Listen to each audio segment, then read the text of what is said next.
ताज्या बातम्यांसाठी महान करेला सबस्क्राइब करा आणि बेल आयकॉनला क्लिक करा। मितभाषी व प्रामाणिक तानाजी पाटील यांच्यासारख्या कर्मचाऱ्यांमुळेच कोणत्याही संस्थेची प्रगती।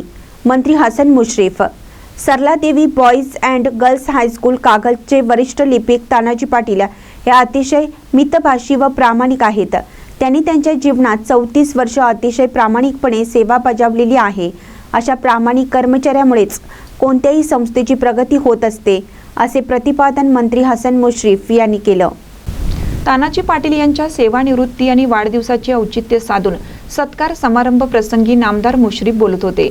यावेळी दी कागल एज्युकेशन सोसायटीचे सेक्रेटरी प्रताप उर्फ भैया माने, पत्रकार अतुल जोशी, संस्थेचे संचालक बिपिन माने, तेजस्विनी जाधव, माजी मुख्याध्यापिका सविता माने, मुख्याध्यापिका आर.जे. पाटील, विठ्ठल कोळेकर यांच्यासह मान्यवरांनी आपल्या मनोगतातून तानाजी पाटील यांच्या जीवनाचा पाढा वाचत त्यांच्या कर्तव्यनिष्ठतेबद्दल त्यांचं कौतुक व अभिनंदन केलं। यावेळी विविध क्षेत्रातील मान्यवरांकडून तानाजी पाटील यांना वाढदिवसाच्या निमित्ताने शुभेच्छांचा वर्षाव करण्यात आला। कागल, कोगनोळी, कोल्हापूर आदी परिसरातून अनेक चाहते त्यांना शुभेच्छा देण्यासाठी कागल येथे उपस्थित होते। महानकट न्यूजसाठी विठ्ठल कोळेकर, कागल। साल के 3 व 50,000 अशा प्रकारच्या भावना मी व्यक्त करतो आणि त्यांना मनपूर्वक शुभेच्छा देतो। आता तानाजी पाटलांच्या बद्दल भैयासाहेब माने, अतुल जोशी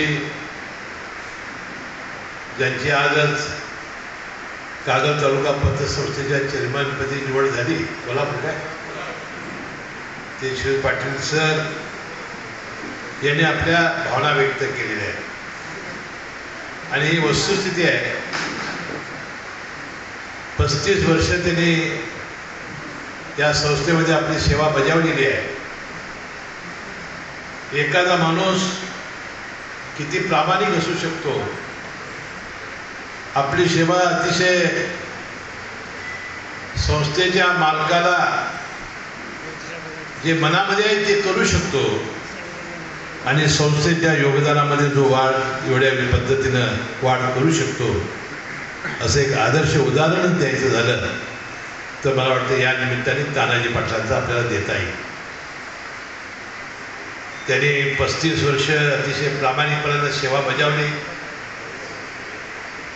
मी मगाशी म्हणतो तो वयात काय तर फरक झालेला दिसतोय, कारण तब्येत आणि चेहऱ्यावरनं काय वय वाढवून लावलेलं काय शायद असं वाटावं अशी परिस्थिती आहे।